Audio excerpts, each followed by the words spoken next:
जनाब एक बार फिर से आपको दुनिया सिचुएशन रूम में खुशामदीद कहते हैं। हमारे साथ हमारा जो आज का पैनल मौजूद है उनमें अब्दुल्ला हमीद गुल साहब, चेयरमैन जवानाने पाकिस्तान, और डॉक्टर कमर चीमा साहब, दिफाई तजियाकार हमारे साथ मौजूद हैं। और जो भारत का फॉल्स फ्लैग ऑपरेशन है उसके बाद से लेकर अब तक की जो सूरत हाल बनी हुई है और जो आज अहम डेवलपमेंट्स हुई हैं उन पर भी बात करेंगे। डॉक्टर कमर चीमा साहब, सबसे पहले आप ही की जानिब आऊँगा। आज जो एक अहम डेवलपमेंट हुई जो न्यूयॉर्क टाइम्स की जानिब से रिपोर्ट किया गया और ये कहा गया कि अंदरूनी खलफिशार से तवज्जो हटाने के लिए भारत ने पाकिस्तान को जंग की धमकियां दी हैं और ये जो सारा वाक़या हुआ है ये भी इसी बिना पर हुआ है। आज का अहम पॉइंट यही है, कैसे एनालाइज करेंगे इसे? बहुत शुक्रिया। देखिए, पहली बात तो ये है कि इंडिया ये समझता है कि क्योंकि वेस्टर्न ममालिक इंडिया को अपना स्ट्रेटेजिक पार्टनर समझते हैं और ख़ास तौर पे अमेरिका के हवाले से इंडिया कहता है क्योंकि अमेरिका और भारत की जो पार्टनरशिप है that is comprehensive global strategic partnership, यानी कि पूरी दुनिया में हमारे इंटरेस्ट कॉमन है, हमारे थ्रेट्स कॉमन है। अब इस सिचुएशन के अंदर देखा जाए तो इंडिया ये कहता है कि आज अमेरिका और बाकी जो वेस्टर्न ममालिक हैं हमारे इस मसले को उस तरह ट्रीट नहीं कर रहे जिस तरह इनको करना चाहिए। ये अटैक अगर यूरोप में कहीं हुआ होता तो शायद सारा यूरोप इकट्ठा हो जाता और कहता जी कि आए साथ मिलके करें, लेकिन ये अटैक क्योंकि इंडिया के अंदर हुआ है तो वो कहते हैं कि आप उस तरह बोलते नहीं हैं। सो इसलिए इंडिया को इमीडिएटली जब ये वाकया हुआ दुनिया ने फ़ोन किए, राब्ते किए, टेलीफोन कॉल्स आई, तो इंडिया ने एक डिप्लोमेटिक मोमेंटम को बिल्ड किया। लेकिन इंडिया समझता है कि एक जस्टिफिकेशन चाहिए अगर मुझे एक मिलिट्री ऑप्शन की तरफ जाना है, और वो ये है कि sort of statement from the waste.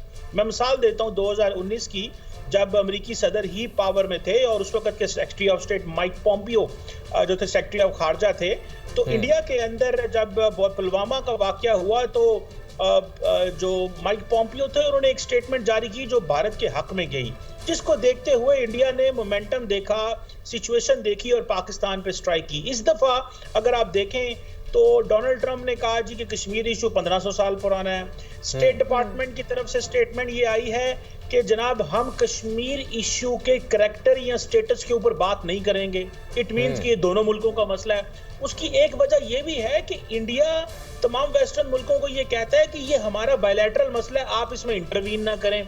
तो वेस्ट बेसिकली साइलेंट है और वो समझता है कि इंडिया इसको खुद देखे, एंड देन ऑब्वियसली जब यह कोई ऐसी कार्रवाई करेगा, पाकिस्तान रिस्पॉन्ड करेगा, तो देन उसके पीछे अगर डिप्लोमेटिक सपोर्ट नहीं होगी तो इंडिया के लिए चैलेंज होगा। ये वजह है कि इंडिया मुसलसल डिप्लोमेटिक सपोर्ट की तलाश में है।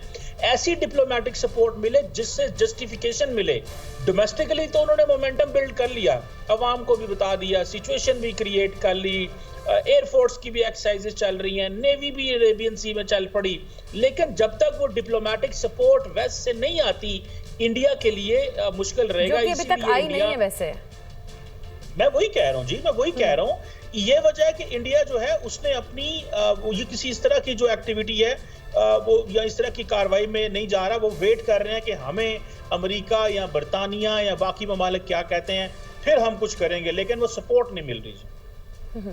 ठीक है अब्दुल्ला हमीद गुल साहब, अगर हम जब ये अटैक हुआ तब से लेके अब तक की सूरत हाल को एनालाइज करें, किस तरह से करेंगे? खासतौर पे भारत की जानिब से LOC पर भी सिचुएशन थोड़ी टेंस दिखाई देती है।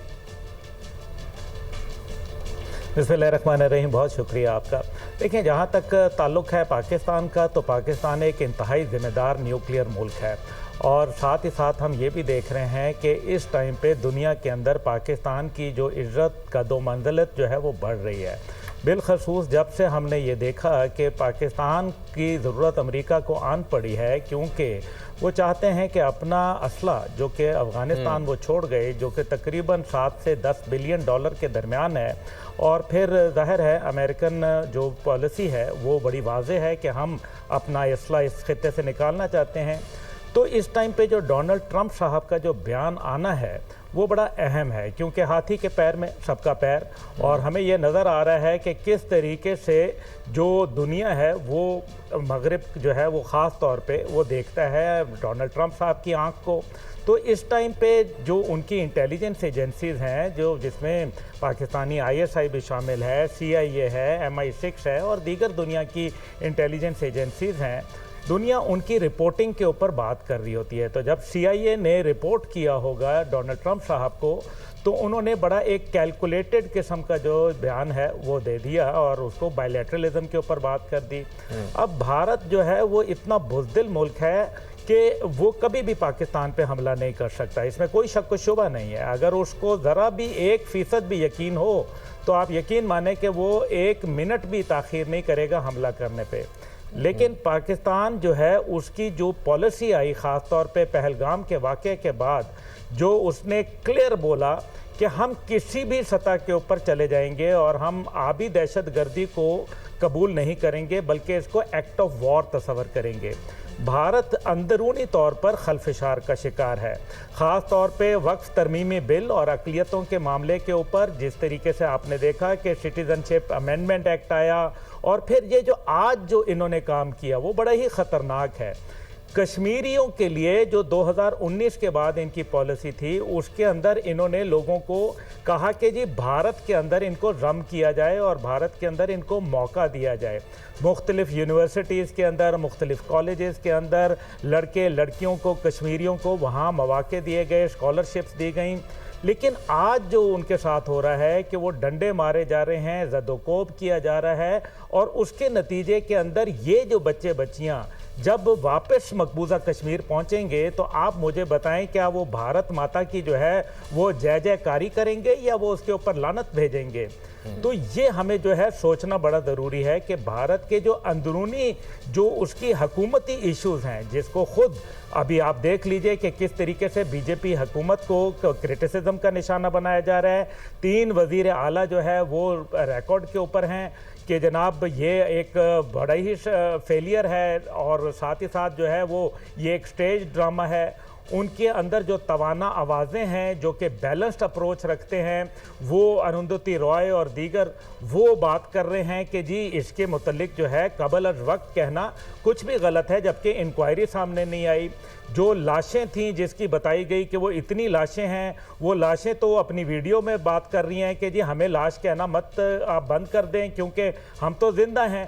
तो भारत का ये जो तमाम फॉल्स फ्लैग जो ड्रामा था ये पूरी दुनिया भी अब ज़ाहिर है देख रही है। पाकिस्तानी दफ्तर ख़ारजा ने जिस तरीके से ब्रीफ किया जितने भी गैर मुल्की सफारतकारों को, तो उससे ये अंदाज़ा हो रहा है कि दुनिया को जो वाइब्स जाती हैं, जो डिप्लोमेटिक जो लेटर्स जाते हैं, उन्होंने अपने अपने मुल्कों में बोला होगा कि ये हमें इंक्वायरी करनी चाहिए। और जब तक के कोई इंक्वायरी वाज़े सामने नहीं आती, क्योंकि पुलवामा के वाक़े में भी जो है आपको याद है कि इंडिया भाग गया था।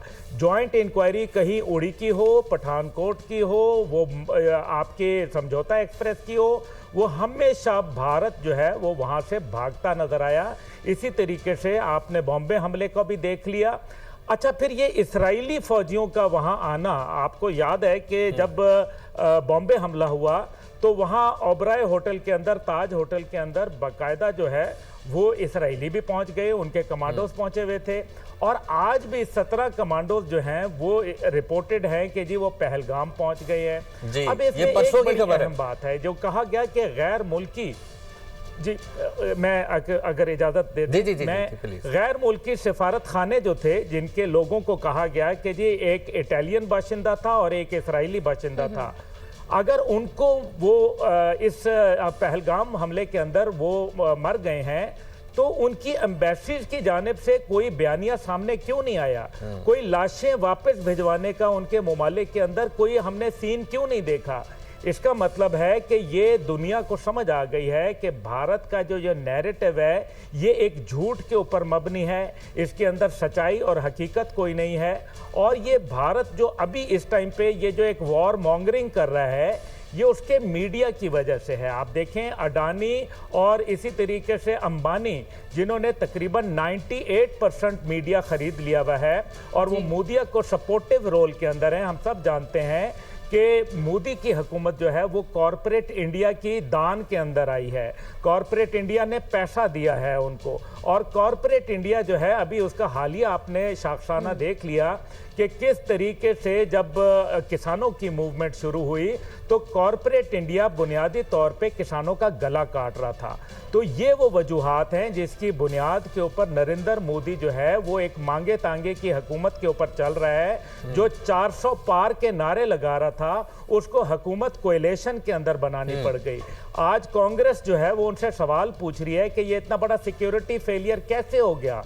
दुनिया की सबसे ज्यादा हाई जो मिलिटराइज्ड जोन है वो इस टाइम पे आपका जो है मकबूजा कश्मीर है। हर 7 कश्मीरी के ऊपर एक फौजी बिठाया हुआ है। उसके बावजूद ये वाकया जन्म लेना, ये यकीनन मेरे ख्याल में उनकी सिक्योरिटी के ऊपर एक बहुत बड़ा सवालिया निशान है। ठीक है अब्दुल्ला साहब, ब्रिगेडियर रिटायर्ड मसूद खान साहब भी हमारे साथ मौजूद हैं, लेकिन एक ब्रेकिंग है पहले वो इनके साथ शेयर करें। पहलगाम वाक़े ने मोदी सरकार के मकबूजा कश्मीर में अमन और सियाहत के दावों का पर्दाचार कर दिया है। कश्मीरी कहते हैं कि मोदी ने आर्टिकल 370 को मनसूख और नए कश्मीर का नारा लगाकर कश्मीर को खून में नहला दिया। मकबूजा वादी के लोगों ने जज्बात का इजहार करते हुए कहा कि मकबूजा कश्मीर में हर बात का इल्ज़ाम मुसलमानों पर आयद किया जाता है। कश्मीरी अब बर्दाश्त नहीं करेंगे। कश्मीरियों का कहना है कि आप हमारी अजान पर हमला करो और आपको सियाहत चाहिए, हमें सियाहत चाहिए ना ही तरक्की। पहलगाम वाक़े ने मोदी सरकार के मकबूजा कश्मीर में अमन और सियाहत के दावों का पर्दाचार कर दिया है। कश्मीरी कहते हैं कि मोदी ने आर्टिकल 370 को मनसूख और नए कश्मीर का नारा लगाकर कश्मीर को खून में नहला दिया। मकबूजा वादी के लोगों ने जज्बात का इजहार करते हुए कहा कि मकबूजा कश्मीर में हर बात का इल्ज़ाम मुसलमानों पर आयद किया जाता है। कश्मीरी अब बर्दाश्त नहीं करेंगे। कश्मीरियों का कहना है कि आप हमारी अजान पर हमला करो और आपको सियाहत चाहिए, हमें सियाहत चाहिए ना ही तरक्की। यहाँ पर हमें ज्वाइन कर चुके हैं ब्रिगेडियर रिटायर्ड मसूद खान साहब। मसूद खान साहब आपकी तरफ आएंगे और आपसे एक सवाल मेरा ये है कि अब जो सूरत हाल बनती जा रही है, अब डिप्लोमेटिक सपोर्ट की भारत को बहुत ज़रूरत थी जो कि अभी तक नहीं मिल सकी है। पाकिस्तान की बात करें तो पाकिस्तान की आज खुलकर चीन ने भी हिमायत कर दी है और इस हिमायत के बाद पाकिस्तान की पोजीशन कितनी मुस्तहकम आप देखते हैं?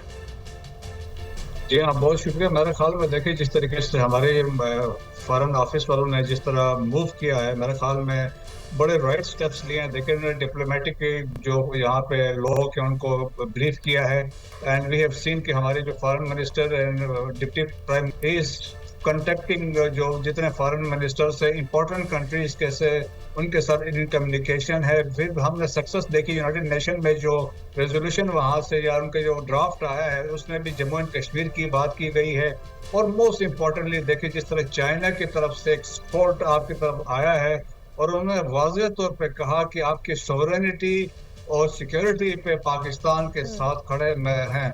और यही वो है स्टैंड इनका 2019 से जब से 370 को ख़त्म किया गया, यूनियन टेरिटरीज बना दी गई थी, तो उसके बाद से चाइना पाकिस्तान के साथ खड़ा है। और यकीनन ये ममालिक हैं, चाइना है, सऊदी अरब है, टर्की है, जिनसे हमें तवक्को है कि मुश्किल वक्त में साथ रहेंगे और पाकिस्तान को सपोर्ट करेंगे। और पाकिस्तान ने अपना केस अच्छे तरीके से इंटरनेशनल कम्युनिटी को पेश किया है और यकीनन हमारे जो डिप्लोमेटिक लोग हैं डिफरेंट एम्बेसीज कंट्रीज में वो अपना केस वहाँ पे प्रेजेंट कर रहे होंगे। सो पाकिस्तान का वैसे भी बड़ा सॉलिड है जब प्राइम मिनिस्टर ने कह दिया कि जी हम we are ready for a impartial और क्रेडिबल जो आप इन्वेस्टिगेशंस करें तो हम आपको फैसिलिटेशन करने को तैयार हैं। उसके लिए लाइकली आई एम श्योर कि इंडियंस कभी तैयार नहीं होंगे, लेकिन विदाउट एविडेंस कुछ किए बगैर पाकिस्तान में एक हाइप क्रिएट करना तो उनसे वो एक्सपोज हो गए। राइट अच्छा कमर चीमा साहब आपकी जानिब आऊंगा। जिस तरह अभी हमने जो शहरी हैं मकबूजा कश्मीर के उनकी गुफ्तगू भी सुनी, उनकी जानिब से कहा गया कि इन्होंने तो बेरोजगारी खत्म करने के वादे किए थे, उसके बरक्स हो रहा है, हमें टूरिज्म नहीं चाहिए, हमें सयाहत नहीं चाहिए। और साथ ही बड़ा इंपॉर्टेंट एक ये भी एलिमेंट उन्होंने पॉइंट आउट किया कि अगर आप कोई पोस्ट भी शेयर करें तो रात को ही उस बंदे को उठा लिया जाता है। तो फिर इतना बड़ा ये जो वाकया हुआ वो कैसे हो गया? देखिए जाहिर बात है कश्मीर के अंदर तो हालात आपको पता है शुरू से नॉर्मल नहीं है। यही वजह है कि जब 370-35A को रिवोक किया गया तो नरेंद्र मोदी साहब ने वहाँ इलेक्शन नहीं करवाए, क्योंकि उनको इस चीज़ का पता था कि अगर मैं इलेक्शन करवाऊंगा तो इमीडिएटली पब्लिक बैकलैश आएगा और मैं इलेक्शन हार जाऊंगा। फिर इंडियन सुप्रीम कोर्ट ने कहा, तो इस सारे दौरान ये बातें तो की जाती हैं कि इंडिया के अंदर तरक्की हो रही है, तो कश्मीरी जो हैं वो कहते हैं कि आप हमें तरक्की की बात तो कर रहे हैं, लेकिन इस चीज़ को भी तो देखें कि वो जो उनकी आज़ादी छीनी जा रही है, वो जो उनके साथ एक सेकंड ग्रेड सिटीजन का सलूक किया जा रहा है, उस पर वो नाला है। यही वजह है कि वो समझते हैं कि कोई भी हम स्टेटमेंट देते हैं, कोई हम बात करते हैं, कोई पोस्ट करते हैं तो हमें उठा लिया जाता है। सो ये एक मैं समझता हूँ ये एक रेजिस्टेंस है डेफिनेटली कश्मीरियों के अंदर मुसलसल आपको नज़र आएगी।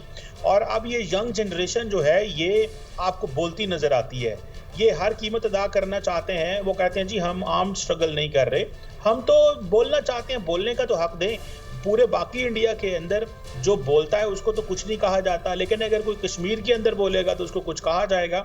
सो मेरा ख्याल है कि ये जनरेशन टू जनरेशन ये स्ट्रगल पास हो रही है और इन कश्मीरी जो हैं वो अपना हक की बात कर रहे हैं, वो भूले नहीं हैं। दे स्टिल बिलीव के कौन सही है कौन गलत है। और ये सिर्फ ये नहीं है, आप जो इस वक्त चीफ मिनिस्टर हैं इंडियन ऑक्युपाइड कश्मीर के उमर अब्दुल्ला साहब और महबूबा मुफ्ती साहिबा, उनकी कल की स्टेटमेंट्स आप सुने। उमर अब्दुल्ला ने कहा कि जो मरकजी हुकूमत है वो जिसको मर्जी पकड़ लेती है, जिसको मर्जी उठा के ले जाती है, जिसको मर्जी जिसके साथ जो मर्जी कर लेते हैं, तो जो आम सिविलियंस हैं उनकी जिंदगियां ना खराब की जाएं। ये सूबे का चीफ मिनिस्टर कह रहा है जिसके कंट्रोल में सारी की सारी लॉ इन्फोर्समेंट एजेंसीज हैं। तो आपको इससे पता चलेगा कि वहां पे चीफ मिनिस्टर का कितना को कंट्रोल है कि चीफ मिनिस्टर को भी रिक्वेस्ट करनी पड़ रही है यूनियन गवर्नमेंट को कि हमारे साथ या हमारे लोगों के साथ इस तरह ट्रीट ना किया जाए। और वो कह रहे हैं कि आप सजा दे रहे हैं आप हमारे लोगों को। अगर कोई एक लड़का इन चीज़ों में इन्वॉल्व था या दूसरा था या माजी में किसी की चीज़ें आपके पास थी, कभी आप बॉम्ब से उसका घर गिराते हैं, कभी बुलडोजर से गिराते हैं। So I think they are speaking up and that's how they are trying to be relevant और दुनिया को अपना पैगाम पहुंचा रहे हैं।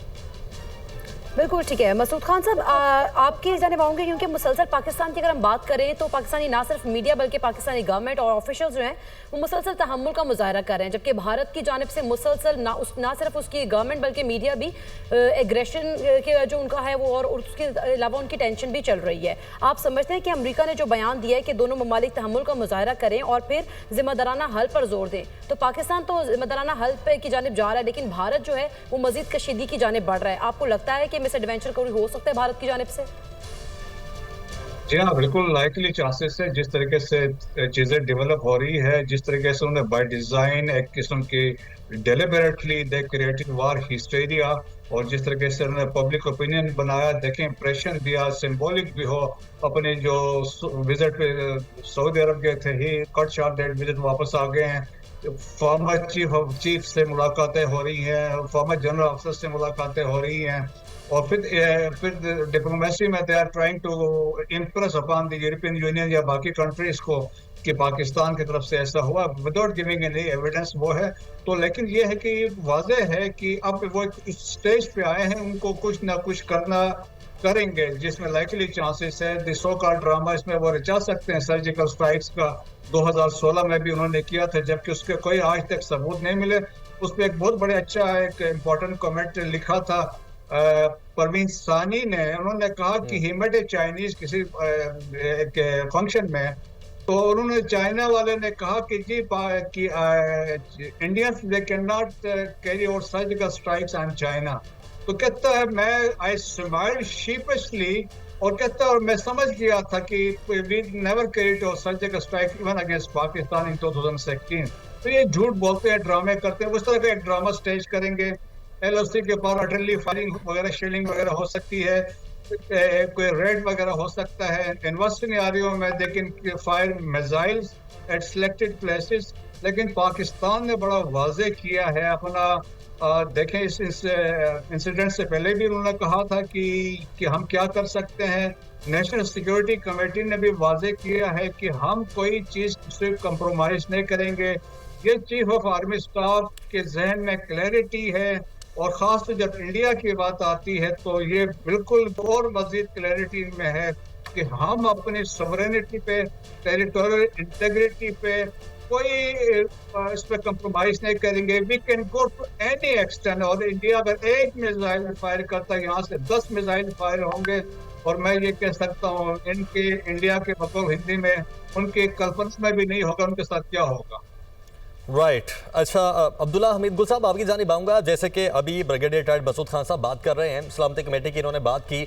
जब सलामती कमेटी का इजलास हुआ तो उसमें एक ये बात भी मद्देनज़र रखी गई थी कि हो सकता है आने वाले दिनों में इंडिया किसी भी किस्म का कोई एडवेंचर कर सके, जो हमने देखा कल भी और आज भी बहुत छोटे पैमाने पर। हालांकि 54 खारिज कल हलाक हुए, 17 खारिज आज हलाक हुए। डू यू थिंक कि अब इस जो हलाकतें हुई हैं इसके बाद एक बहुत क्लियर मैसेज गया है इंडिया को कि इस तरह की कार्रवाई अगर वो करते हैं तो बहुत भरपूर और जारहाना जवाब मिलेगा? देखिए, सबसे बड़ी बात यह है कि इंडिया ये एक्सपेक्ट नहीं कर रहा था कि पाकिस्तान इतना सख्त जवाब दे देगा और फिर कन्वेंशनल और नॉन कन्वेंशनल वॉरफेयर के हद तक जाने के लिए तैयार होगा। और यही एक वजह है कि पूरी दुनिया को ये मैसेज मिला है कि पाकिस्तान का मूड जो है वो इक्वालिटी के ऊपर रिस्पॉन्स का है। ये बड़ा ज़रूरी है और दो न्यूक्लियर कंट्रीज़ को जो है आपस में टकराव की इजाज़त नहीं दी जा सकती। भारत बेशक अपने हुजम में बड़ा होगा, लेकिन ताकत के अंदर अल्हम्दुलिल्लाह पाकिस्तान का कोई अनमैच है। और दूसरी बात हमारी, अगर आप ये देख लीजिए कि इंटरनेशनल कम्युनिटी का, तो इंटरनेशनल कम्युनिटी को मालूम है कि एक ख़ित्ते के अंदर न्यूक्लियर जंग जो होती है वो खुदा न खास्ता किस हद तक ख़तरनाक हो सकती है। इसमें सिर्फ ख़ित्ता नहीं बल्कि पूरी दुनिया की तकरीबन 1 माह के लिए जो है वो फ्लाइट ऑपरेशनल जो है ऑपरेशंस जो हैं वो बंद हो सकते हैं। ये एक बहुत बड़ा फैक्टर है। और दूसरी बात उसके अंदर यह है कि अगर इंडिया कन्वेंशनल वॉरफेयर के अंदर आएगा, कि वो बूट्स ऑन ग्राउंड कश्मीर के अंदर लाएगा, तो फिर आप ये देखिए कि इस टाइम तो वो कश्मीरी जो कौम है उसी को नहीं संभाल पा रहा, और अगर वो पाकिस्तान के साथ किसी भी मद्दे मुकाबिल में आएगा तो वो कश्मीरी कौम पाकिस्तान के साथ खड़ी होगी। तीसरी बात यह है कि हमने आज़ाद कश्मीर में रिस्पांस देखा। इंडिया ये सोच रहा था कि वो डिसइंफो लैब और दीगर जो सोशल मीडिया के फोरम्स हैं उनके ज़रिए पाकिस्तान के लोगों के अंदर मनफी रुझानात पैदा करेगा, जिसके अंदर वो काफ़ी हद तक कामयाब हुआ, इसमें कोई शक नहीं। लेकिन जब थ्रेट आई इंडिया की जानिब से तो ये कौम अल्हम्दुलिल्लाह पाकिस्तान के सब हिलाली परचम के तले अपनी हुकूमत और अपनी अफवाज के साथ एक दफ़ा फिर मुत्तहद, मुनज़्ज़म और मुतहर्रक हो गई। और हम मुज़ाहमत के लिए भी तैयार हैं, लेकिन हम ये नहीं कहते कि हम कोई वॉरफेयर करना चाहते हैं या हम किसी इंगेजमेंट पॉलिसी में जाना चाहते हैं। लेकिन मैं आपको ये बता दूं कि पाकिस्तान के जो इस टाइम पे पाकिस्तान एयरफोर्स है वो दुनिया की 7 बेहतरीन एयरफोर्सों में शुमार की गई अभी हालिया सर्वे के मुताबिक। अभी अमेरिकन सर्वे के मुताबिक जो है दुनिया की बेस्ट प्रोफेशनल आर्मी जो है वो पाकिस्तान आर्मी कहलाई गई। दुनिया में दो जो अभी 149 कंट्रीज़ के दरमियान में मुकाबले हुए आप जो मुख्तलिफ आर्मीज़ के थे, उसके अंदर पाकिस्तान 2 साल से इंग्लैंड के अंदर ये मुकाबले होते हैं, पाकिस्तान नंबर 1 आ रहा है। तो प्रोफेशनलिज्म, वॉर हार्डेंड और फिर दहशतगर्दी का जो आपने जिक्र किया, अगर इंडिया के पास कोई ऑप्शन होती पाकिस्तान पर हमला करने की तो वो हमला करता, ना कि दहशतगर्दों को भिजवाता। ये वो दहशतगर्द भिजवाए गए जो अनट्रेंड थे, जिनको सिर्फ उन्होंने सोचा कि हम भिजवा के एकदम पाकिस्तान को अननर्व कर देंगे, ईस्टर्न बॉर्डर पे इंगेजमेंट है तो हम वेस्टर्न बॉर्डर को जो है वो हॉट कर देंगे। पाकिस्तान वेल प्रिपेयर्ड था। पाकिस्तान की जो इंटेलिजेंस एजेंसीज़ हैं ISI और MI, उन्होंने अपने जो उनके सोर्सेज हैं अफ़गानिस्तान में वो उन्होंने बता दिया कि इस किस्म के वाक़यात होने वाले हैं। और 1200 किलोमीटर का एरिया जो कि 11 कोर के डोमेन में आता है वो तैयार बैठे थे, उन्होंने वहाँ ढूंढ के रख दिया। 50 आदमी का ये तवक्को थी, लेकिन जब वो गिने तो पता चला कि वो 54 लोग थे, तो एक आदमी भी नहीं बचा। तो इंडिया इस वजह से बौखलाहट का शिकार है। यकीनी तौर पर सर इंडिया बौखलाहट का शिकार है। और फिर ये कि जो सूरत हाल है, पाकिस्तान जो है वो उनकी आर्मी चाहे बहरी हो चाहे फ़ज़ाई हो, सब तैयार हैं हर तरह की कशीदगी के साथ निपटने के लिए। तो जनाब, इस ट्रांसमिशन का खुसूसी ट्रांसमिशन का सिलसिला जारी है दुनिया सिचुएशन रूम में, लेकिन अभी एक ब्रेक लेंगे। Stay with us.